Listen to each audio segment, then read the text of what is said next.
नमस्ते everyone, Monika astrology में आपका बहुत बहुत स्वागत है। आज हम चर्चा करने जा रहे हैं कुंभ लग्न की।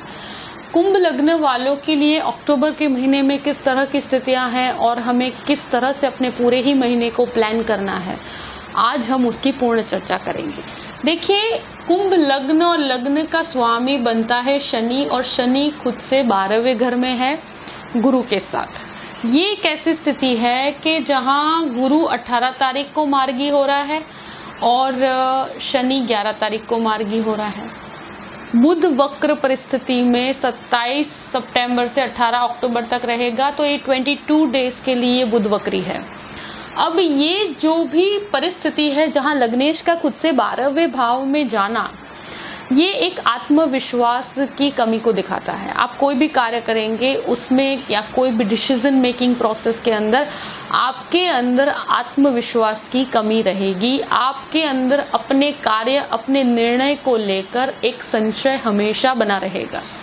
ये एक फर्स्ट पॉइंट है। अगर आप कोई इंटरव्यू के लिए जाते हैं या कोई भी प्रेजेंटेशन के लिए जाते हैं, तो सामने वाले को कन्विंस करने के लिए आपको बहुत मेहनत करनी पड़ेगी। एकदम से ऐसा नहीं है कि आपने प्रेजेंटेशन दे दिया और सामने इम्प्रेस हो गए या आपके कार्य में आपको सफलता मिल गई। उसके अंदर आपको बहुत मेहनत करनी पड़ेगी, क्योंकि देखिए, ये एक ऐसी स्थिति है कि ये खुद से 12वें घर में जाना और उसके साथ गुरु नीचस्थ आधार को लिए हुए है। ये एक ऐसी स्थिति है जो अपने ही कार्य में एक शंकास्पद स्वभाव और एक भय, ये दोनों को ही क्रिएट कर रहा है। आपको अपने कार्य पर विश्वास नहीं हो पाता है। हाँ, मेहनत आपको बहुत करनी पड़ेगी। कोई भी कार्य आसानी से नहीं होंगे। अगर कोई मशीनरी संबंधित कार्य करते हैं तो आपके लिए बहुत अच्छा है, मगर ये एक ऐसी स्थिति है जिसमें आप अपने आध्यात्मिक चिंतन को बढ़ाएंगे तो आपको कहीं मानसिक शांति जरूर मिल सकती है। उसके लिए बहुत अच्छी परिस्थिति है। आध्यात्मिकता की उन्नति के लिए श्रेष्ठ है, मगर ये एक ऐसी परिस्थिति है जहां कार्यस्थल के अंदर भी आपके जो कॉन्फिडेंस लेवल है वो काफी डाउन हो सकता है। ये पूरे ही महीने इस चीज को लेकर आप परेशान रहेंगे। सेकंड हाउस का स्वामी गुरु बनकर 12th हाउस में, ये एक ऐसी स्थिति है जो व्यय स्थान के अंदर जा रहा है, आपका फाइनेंस का अधिपति। तो ये एक ऐसी स्थिति हो जाती है जहां पर आपके खर्चे अनियंत्रित हो रहे हैं और उनके कारण आप परेशान भी हो रहे हैं। देखिए, और घर परिवार में भी आपको सुनने का समय है, मतलब लोग आपको कुछ भी सुना के चले जाएंगे। मगर देखिए, बहुत ज्यादा दबने की स्थिति आए तो ये बिल्कुल भी सही नहीं। मैं ये नहीं कह रही कि हमें कोई झगड़ा करना है या ऐसी कोई स्थिति खड़ी करनी है, नहीं, मगर बहुत ज्यादा दबना और बहुत ज्यादा दबाव के अंदर जीना, ये एक अच्छी परिस्थिति मैं नहीं मानती हूँ। अगर ऐसी कोई स्थिति है तो उससे निकलने की कोशिश जरूर कीजिएगा, मगर आपको खर्च पे नियंत्रण रखना बहुत जरूरी है। और कुछ ऐसे खर्चे जो आपको एक जिम्मेदारी के रूप में भी उठाने पड़ सकते हैं, तो उनको लेकर भी आप चिंतित जरूर रहेंगे। घर वालों के साथ, आपके कुटुंब परिवार के अंदर कोई भी वाद विवाद के अंदर आपको नहीं पड़ना है। आपको एक स्थिरता, आपको बहुत बड़ा बदलाव लाने से बचना है। अगर कोई ऐसी स्थिति आती है तो आप कोई निर्णय की तरफ अभी न जाएं, खुद को रोक लें तो अच्छा है, क्योंकि ये एक ऐसी स्थिति है कि आप पूर्ण विश्वास के साथ कोई निर्णय नहीं ले पाएंगे। और अगर कोई विवाद होता है तो उसमें हो सके तो खुद को बचा कर रखिए। थर्ड हाउस का स्वामी मंगल होकर अष्टम में, ये भी एक ऐसी स्थिति है जो अपने भाई बहनों के साथ वाद विवाद के अंदर डाल देती है। आत्मविश्वास की कमी कहीं ना कहीं इसमें दिखती है, और आप कोई भी कार्य करते हैं तो उसमें एकदम से बहुत बड़ी सफलता की अभी उम्मीद करना बिल्कुल भी सही नहीं है, क्योंकि कुछ ग्रह इस प्रकार से बैठे हुए हैं कि आपको अभी संघर्ष की स्थिति बनी रहेगी, एक संशय की स्थिति बनी रहेगी, और उससे आप परेशान भी काफी रहेंगे। मगर ये टेम्पररी फेस है, इसको निकल जाने दीजिए और एकदम स्थिर होकर अपने जहां पर है वहीं पर बने रहें तो बहुत अच्छा है, और उस स्थिति के अंदर आप इस समय को निकाल लीजिए। देखिए 4th हाउस में राहु ये सबसे बड़ा जो एक होता है कि हमारे अंदर एक अज्ञात भय, ये भय क्रिएट कर रहा है आपके अंदर, और उस भय के कारण आप कोई भी परिस्थिति में बदलाव नहीं ला पा रहे हैं, और अभी बदलाव के लिए समय योग्य भी नहीं है, मगर एक ऐसे भय में जीना जो है ही नहीं और उसके कारण परेशान रहना, तो ये मानसिक सुख नहीं मिलने दे रहा आपको। उसके कारण जो एक जीवन की जो छोटी मोटी खुशियां हैं उसमें भी आप खुश नहीं हो पा रहे, क्योंकि ये एक डर, भय और एक अज्ञात विचार हम लोगों के साथ खुद का कंपैरिजन करना शुरू कर देते हैं कि ये व्यक्ति मुझसे इतना आगे बढ़ गया और मैं वहीं पर हूँ। ऐसे भटकाव से बचिएगा।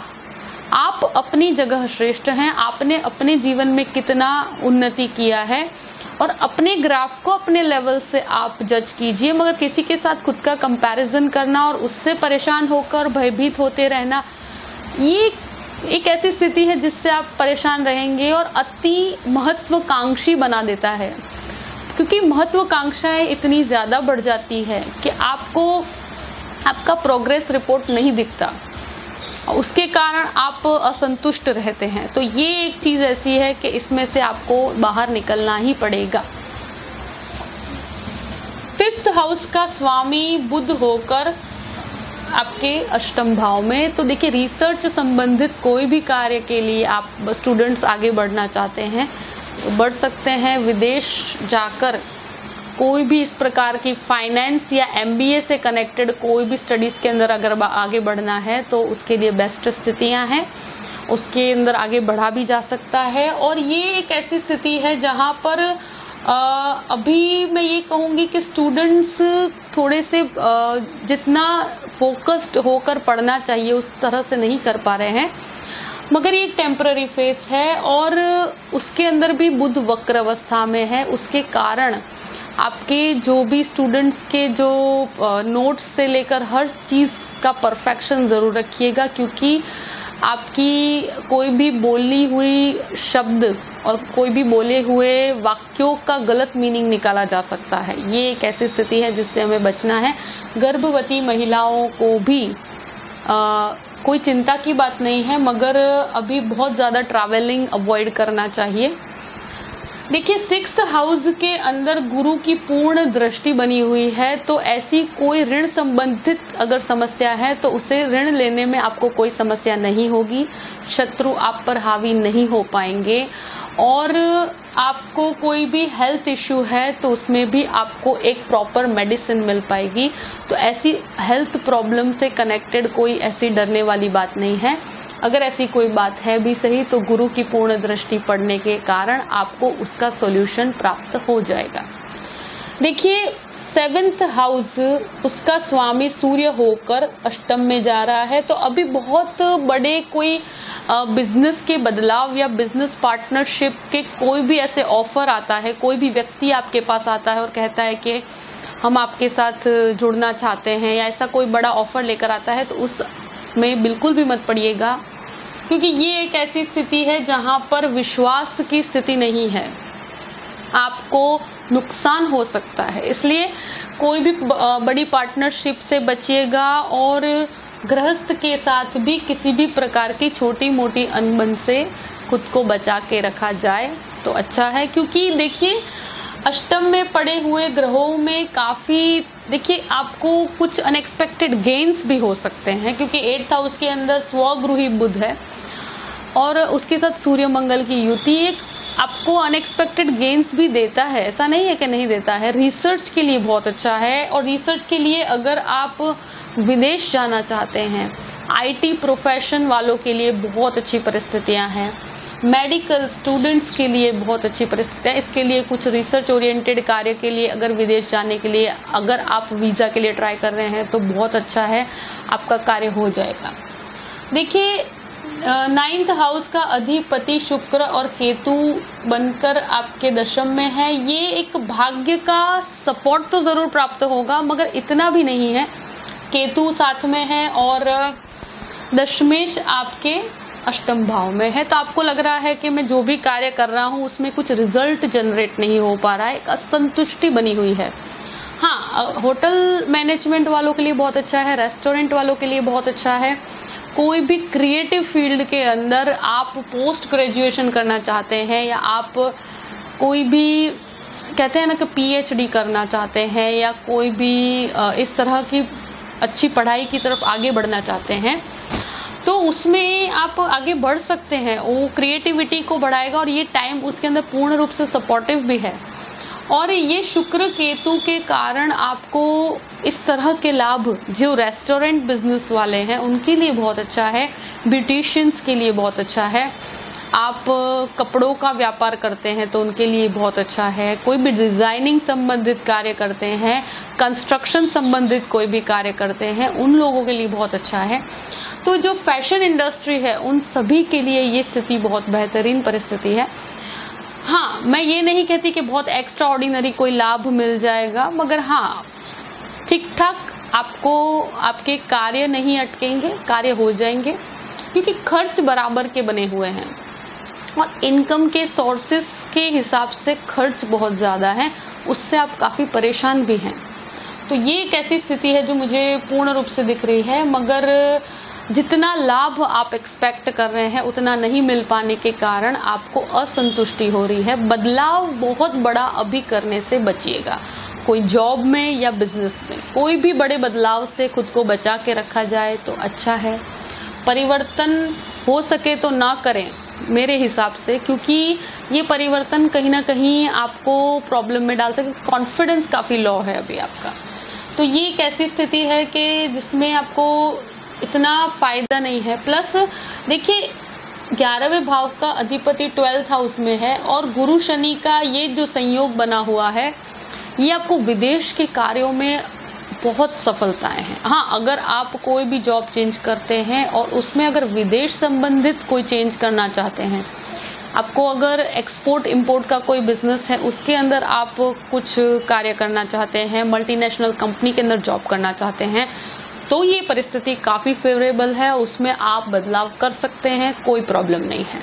कि लग्नेश का भी 12th हाउस में जाना और लाभ स्थान के अधिपति का भी 12th हाउस में जाना, तो विदेश से आपको पूर्ण लाभ बने हुए हैं, उससे संबंधित कुछ खर्च ऐसे हो सकते हैं जो आपको उठाने पड़ेंगे।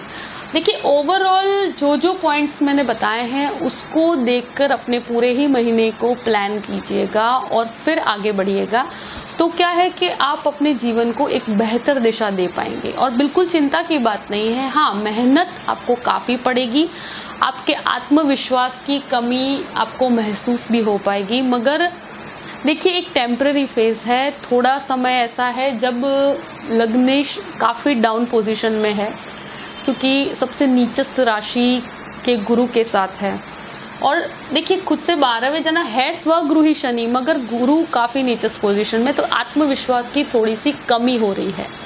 तो उसमें बढ़ोतरी करने की आप कोशिश कीजिए और आपके कर्म को मजबूत कीजिए। अगर कर्म मजबूत होगा तो फिर आगे हर परिस्थिति में हम लड़ पाएंगे, अपनी परिस्थिति को बेहतर बना पाएंगे। और हो सके तो किसी भी मैटर के अंदर मत पड़िएगा, खुद को तटस्थ रखकर इस समय को बहुत शांति से आप क्लियर कर दीजिए, तो कोई प्रॉब्लम नहीं होगी। आई होप कि ये वीडियो आपको पसंद आया होगा। मैंने सभी पॉइंट्स इसमें कवर कर लिए हैं, और अगर आपको पसंद आए तो लाइक भी कीजिएगा और सब्सक्राइब भी कीजिएगा। आगे भी जुड़े रहिएगा, हम बहुत सी जानकारियाँ शेयर करने वाले हैं। हमेशा हमारे साथ जुड़े रहिएगा। Thank you so much. जय श्री कृष्ण।